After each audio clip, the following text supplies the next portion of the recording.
let's welcome Mr. Stanley Tazivei from Yamagoda Farm of Zimbabwe, talking about assessment of post-harvest losses in horticultural supply chain. Thank you. In the interest of saving time, I'm going to go straight into the subject of the discussion today. I'm going to address you on assessment of food losses in the horticulture supply chain in Zimbabwe. My assessment is based on a case study in Zimbabwe, and it was carried out in Mashonaland East Province and Manicaland provinces. 3 crops were selected: tomatoes, leafy veggies, and bananas. The main reason why those 3 crops were selected is because they are the main crops produced by the smallholder farmers in Zimbabwe. And smallholder farmers in Zimbabwe are highly fragmented, which presents significant challenges in handling industry-wide issues, as you will see later on during my presentation. The case study objective was to identify and quantify the main causes of food losses and analysis of solutions to reduce those losses. A 4-stage methodology was adopted. It's the FAO1, and it was highly participatory in nature with the actors involved in the supply chain. Starting with the screening and survey, where an in-depth understanding of food losses was undertaken, and food supply chains and their critical loss points were identified. I would like to emphasize that it was during the survey that individual interviews and focus interviews, as was the case with the previous speakers, methodology was carried out, followed by a detailed load tracking and sampling step comprising of measurement of specific losses along on critical loss points pre-identified in the supply chains. Finally, was data analysis and solution identification and evaluation using a cost-benefit analysis to determine the profitability of identified interventions. Starting with the tomato crop, 5 critical stages, 5 critical loss points were identified, namely harvesting, grading and sorting, transport, wholesale and retail. And the losses identified at that stage were 6% being quantitative losses. The major causes was late harvesting, small sizes, pest and disease damage to crop, and physiological disorders. Proposed solutions included improved training on harvesting stages and improved access to inputs and irrigation. That's an example of fruit left in the field after harvesting due to those reasons outlined earlier on. Then the next stage was grading and sorting stage. 12.45% quantitative losses were identified, broken down into 6.22% being soft or overripe, 5.8% cracked crop due to bad handling, and 0.43% idiotized, low and damaged crop. Proposed solutions included training in improved post-harvest handling, acquisition of improved crop handling equipment, packing house, including packing house, washing and dipping facilities, and introduction of small louvered plastic crates, and harvesting at correct ripeness stage. At the top again is an example of fruit left in the land due to various causes of losses. Bottom right-hand corner is an example of idiotized, raw and damaged fruit crop. And bottom right-hand is an example of cracked fruit in a wooden crate.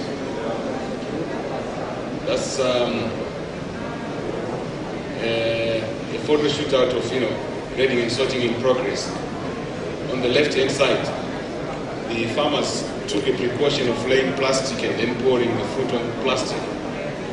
But on the right-hand side, you can see there was nothing. The crates are sitting on the ground. A practice which we were not happy with. type of losses at transport stage included 8.65% quantitative losses, 7% qualitative losses, and the major causes were cracks from compression injury due to poor transport facilities. Qualitative losses were mainly due to dust contamination and mechanical damage from poor transport. Proposed solutions included improved rural roads and use of covered trucks, since we currently using open trucks for ferrying crop to the markets, and avoid overpacking through trading. That's an example of cracked tomatoes after transport stage. At wholesale stages, we identified 6.89% quantitative losses and 15.63% qualitative losses. And the causes were mainly due to, the quantitative losses were broken down into 5.39% due to cracks from compression injury, 1.5% due to softness, and the qualitative losses were mainly due to dust contamination, wilting, and mechanical damage. Proposed solution was construction of a temperature and humidity controlled storage facilities and sheds. At retail stages, we identified 11.67% quantitative losses and 11.67% qualitative losses. Quantitative losses were due to softness and water loss from sun heat, short shelf life, and mechanical damage, whilst qualitative losses were mainly due to wilting and short shelf life as well. Solutions we looked at improved storage and display facilities and crop handling. I must highlight at this stage, before we leave tomatoes, that we're looking here at a production base of about 54,000 tons of tomatoes, with a street value of about $27 million. So this is quite a substantial business for the smallholder farmers. And in terms of the participants of the scheme we surveyed, it had 810 men and 90 women. So we believe that, in fact, this is quite a strategic crop for that community. The next crop we looked, before I go there, we did evaluate the viability of those solutions using a cost-benefit analysis to determine the profitability of each solution. I'm happy to report that all the 5 solutions were found them to be profitable, but the most profitable one was the grading and sorting stage, followed by retail stage solutions, wholesale stage solutions, pre-harvest stages, and lastly transport. The next crop we looked at was the banana, and 2 critical loss points were identified, namely wholesale and retail stage. And no loss points observed was harvesting stage and grading and sorting stage for bananas, mainly because at harvesting and grading and sorting stage for bananas, the crop is still in green form, and it's very difficult to identify, mechanical damage to the bananas at that stage. But as you will see later on during my presentation, the consequences of mishandling or bad handling at that stage were easily noticeable at wholesale stage. At wholesale stage, we did identify 28.85% quantitative losses, broken down into 4.21% being decayed fingers, and 24.64% moisture loss due to excessive temperatures during ripening. Qualitative losses identified were 31%, mainly due to brown and black marks from bruising. And solutions, we identified 5, namely training in improved post-harvest handling, dipping of fruit in fungicide and liquid soap solution, construction of pack shed, construction of ripening and storage chambers at the wholesale stage, and also improved rural roads. Of noteworthy here is the mode of transport used. As you can see at the top right-hand corner there, the fruit is bulk loaded into open trucks en route to the urban markets. And on the bottom left corner, you can see that, in fact, what we did, there are some farmers that are using bags. When we asked them, they say that the average weight of that bag is about 170 to 200 kgs, which makes it very difficult to handle. And I must admit that there were quite a bit of, there was a risk of impact injury as the porters battled to load those bags onto the lorries. They had no option except to throw them. And the bottom right-hand corner is an example of fruit after being treated with F3. In food storage, again, is bulk, is in bulk after dehanding the fingers. And we're not happy with that because we're exposing the fruit now to overheating. And ripening of bananas is carried out in bamboo baskets, improvised bamboo baskets, with corrugated cardboard box liners. I must stress here that in fact all that material that's used for ripening the bananas is recycled, which then introduces quite a significant health hazard risk in terms of diseases being carried from one consignment to another. The type and level of losses at retail stages observed were 23% quantitative losses and 40% qualitative losses. And quantitative losses were due to breakages, badly bruised fruit, and overheating in an hygienic ripening facility. Qualitative losses were due to brown and black marks from bruising. And proposed solutions were improved sheds and display platform structures, in addition to the use of umbrellas and cooler boxes to maintain cold shade. That's an example of bananas displayed at the retail stage. You can see the distinctive black marks. We're talking about brown marks from indicating the bruised areas sustained during the sustained from bed handling throughout the supply chain as the crop moved from stage to stage. Priority ranking of banana solutions consisted of we came up with also stage training in improved post-harvest handling practices, number 1. Then shades and display platforms construction at retail stage, umbrellas and cooler boxes to maintain cold chain again at retail stage, followed by dipping of fruit and fungicide and liquid soap solution at wholesale stage, construction of pack sheds at wholesale stage, construction of ripening and storage chambers at wholesale stage.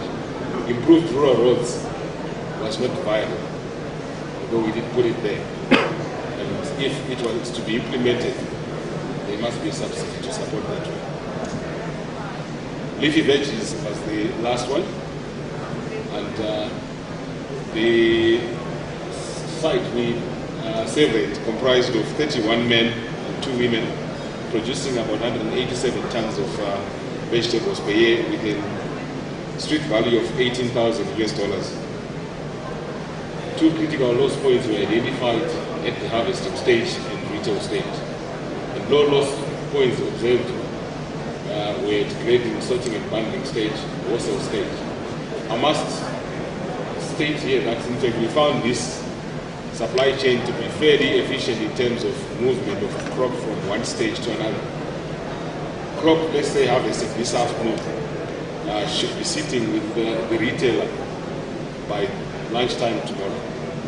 That's how swift the crop moves through all those stages. And the types and level of losses observed at harvesting stage were 7.82%. Unlike the previous crops, this crop I think sustains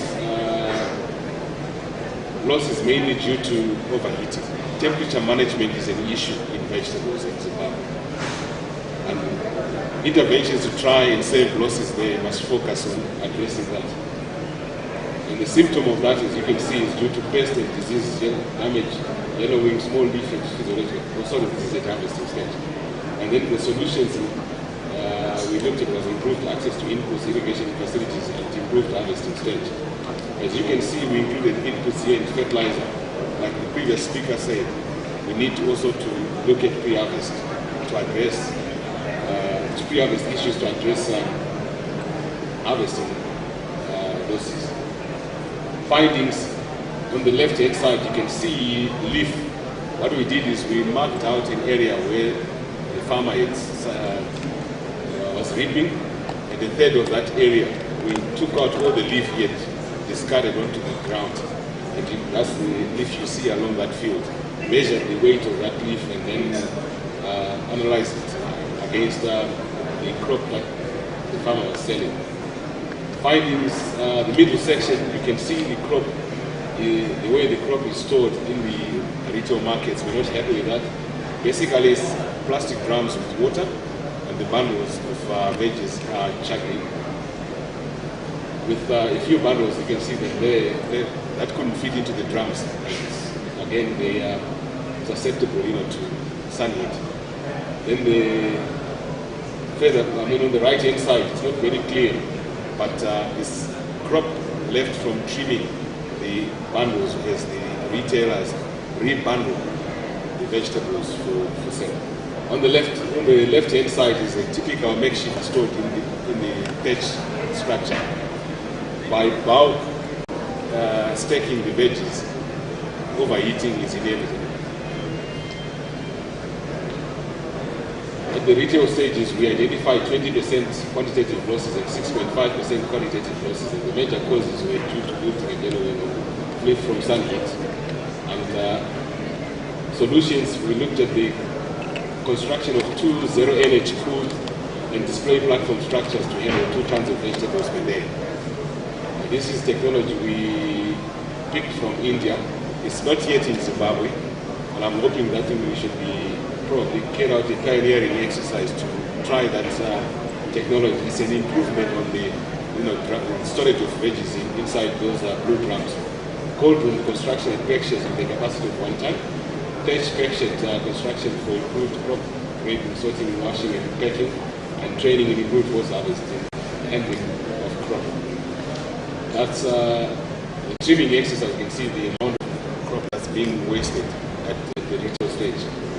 And lastly, improved access to inputs at pre-harvest stage.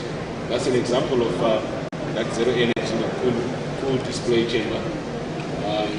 Basically, it's that brick wafer is a cavity in between where water is put, and then the veggies will be stored in those structures with half-filled water.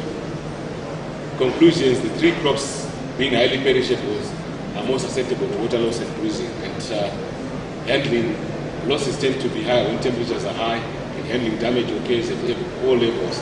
And the main causes of post-harvest losses are similar for the 3 crops, requiring similar interventions. And women outnumbered men in the wholesale stage, and in field operations, women were responsible for labor management, whilst men were responsible for marketing and trading the crop. Losses saved translate into increased employment and business opportunities, increased return and blank value, reduced public health expenditures. And on recommendations, we are very convinced that, in fact, the introduction of improved containers will go a long way in minimizing losses. We didn't like the wooden boxes that are used in handling tomatoes. They are rough, and risks of punctures and scratches are high. Water loss is an issue for all the 3 crops in shade, and we looked at seriously to minimize that. Washing and grading is again an issue that must be encouraged. Low-cost cooling practices must be adopted at field level to remove the field heat as quickly as possible. And solar drying must be looked at as an option to transform perishables into more stable processed products. And also value addition options like village-scale bottling, canning, pickling, to transform perishables into more stable products must be pursued. That's all. Thank you. Asante sana. This is a very information-rich study. Thank you so much, Mr. Perry.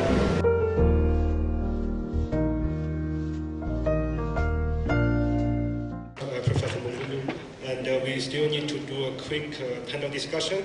So I'd like to invite all the speakers coming forward.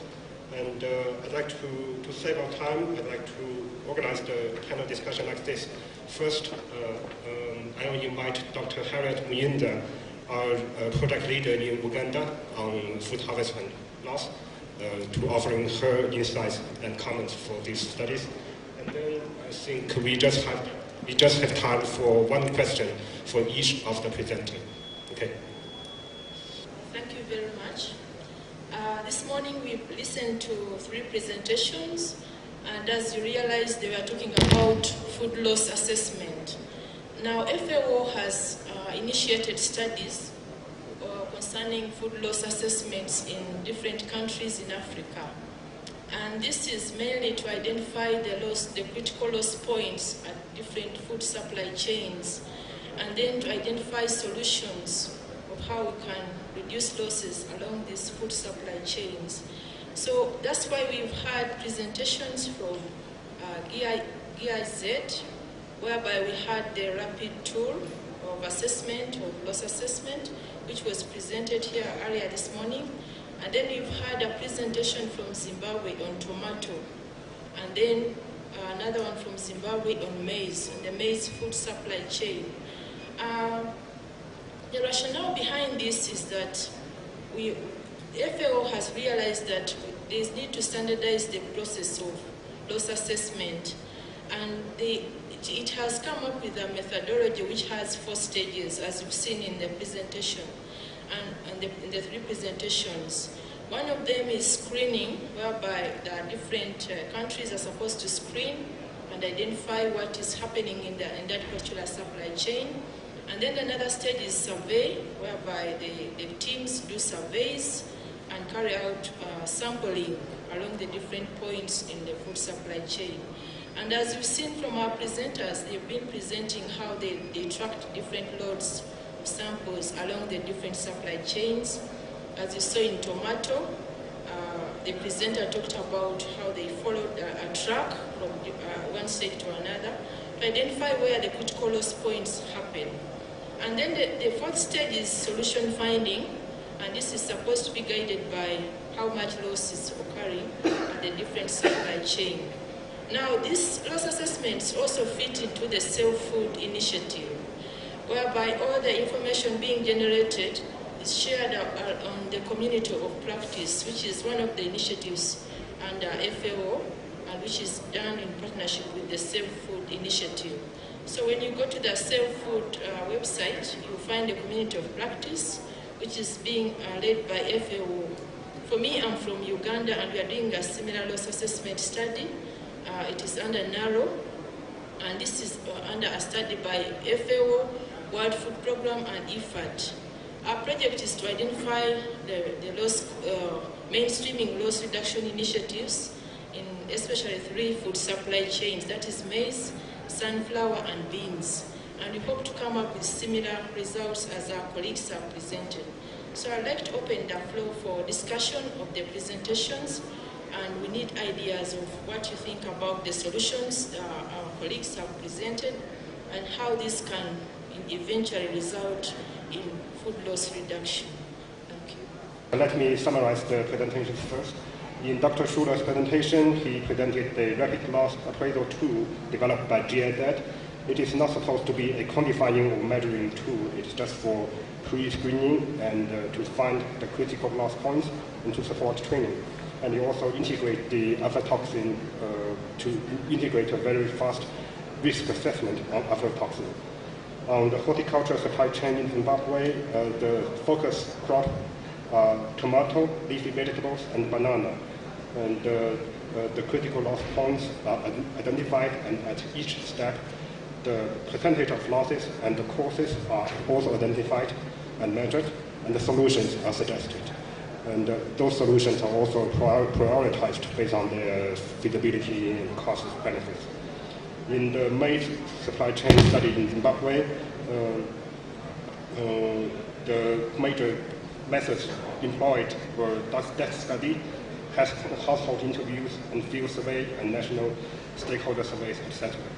A chain map was produced, and the questionnaire items were briefly introduced. And the major issues in storage, marketing, and critical loss points are identified, and some suggestions were proposed. Thank you very much. And now, who has questions for our speakers? Thank you very much. I would like to thank the panelists. All the presentations were very interesting. My comment or other question actually will extend to you, but also to the previous panel. Goes with solutions finding. Because as we talk of solutions, I think we need something that is sustainable. Interventions we know that interventions sometimes by donors or other organizations have got a lifetime. But I think if we address, especially institutions, strengthening of institutions that deal with the various solutions, various interventions, then maybe we can gain higher mileage. I would especially be interested to hear what is being done in the various areas as far as farmer organizations are concerned.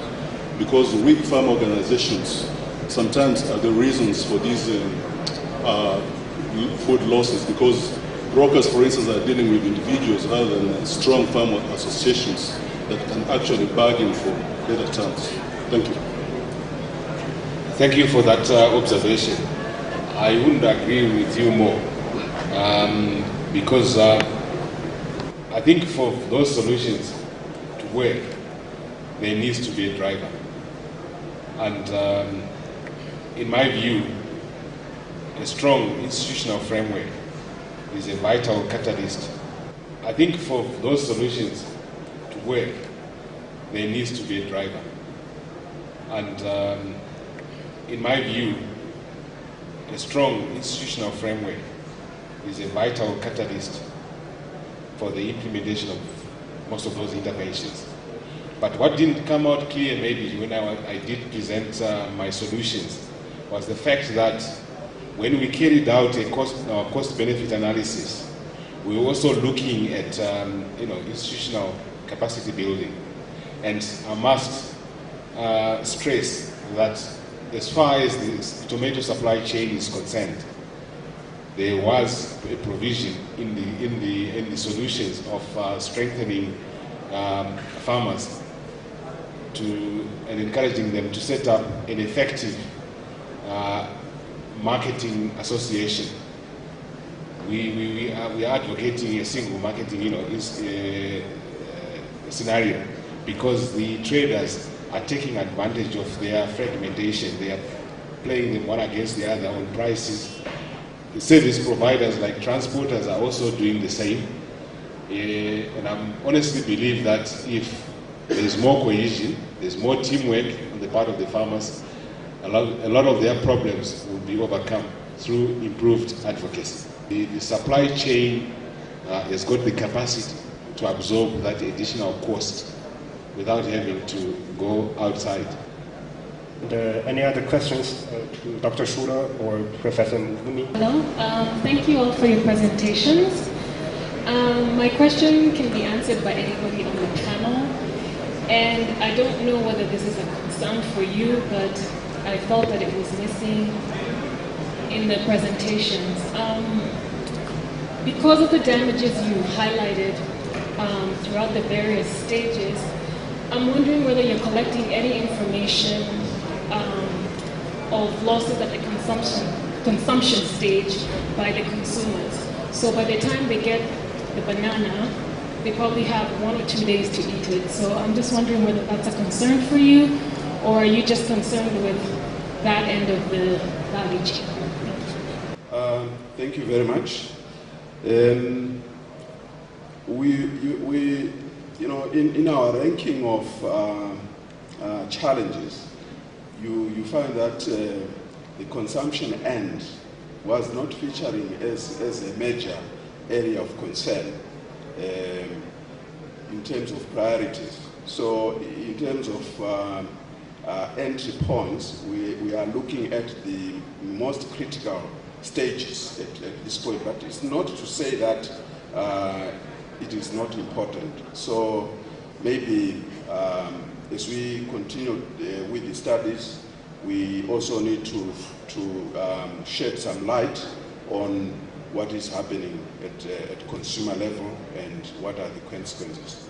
But as of now, our entry points of intervention, they are mainly based on the priorities as generated by the respondents that we consulted, as well as the literature review that we also did. Thank you. Yeah, let me add a comment. As the representative of FAO in Kenya this morning explained, it should be not a big problem here because the products are consumed to a very high extent. This part of the value chain we call waste, not food losses we consider as waste, and this is a problem in my country, in Germany. And really we do a lot of efforts to reduce waste in the industrialized countries. And so far we know that it is not the big problem in your countries, in African countries. And for GIZ, we are concentrating therefore on the food losses, that means the steps in the value chains just before it comes to the consumers. And there we found a lot, all the speakers, I think, a lot of work to do, a lot of potential for improvements. So we did not consider the consumer level. So brother Oldman from Zimbabwe, you talk about veg leaf. One of the techniques that can be used to reduce waste and loss in veggie is application of a boiling technique. Did you find anything about that one? Because in other part of the African continent we used to do it, and we think it's quite useful. So how about in Zimbabwe? I would like to hear from you. A boiling technique. That we just boil water to a certain temperature, and then we toast the veggie. All right, and then we dry them. At the end of the day, they are not full cooked, but when we dry it, it becomes something. It has retained some original shape, and it can be used. And when we want to use it, we make a sauce and then we toast it. That's what we call parboiling. No, many thanks for that clarification. I think it was a question of maybe semantics. That technique is already being used in Zim as well. And I must emphasize that there's still a lot of work that needs to be done in terms of researching on the efficiency and effectiveness of our drying systems. Because a lot of the farmers are relying on sun drying. And as you know, it's not advisable to, after boiling the veggies, to throw them out into the sun and then dry them without with the sun hitting them directly. And that education is being carried out in rural areas to try and discourage our rural farmers from practicing that, because that used to be the norm. And there are health hazard risks associated with that practice. Now we're talking of drying, improvising solar drying dryers with plastic covers, and that's what we're researching on, and we're encouraging more and more attention to going in that direction as a strategy to reduce waste at village level. In fact, some of the farmers have gone to a stage where they're now producing veggies in significant volumes and selling them in dried form in retail markets. And even if you go into Zim now, some multiples in supermarkets, you find these veggies on supermarket shelves, labeled, and it's another potential business that's just taking off. Thank you. I just wanted to add to my colleague's contribution. The practice, as mentioned by the previous speaker,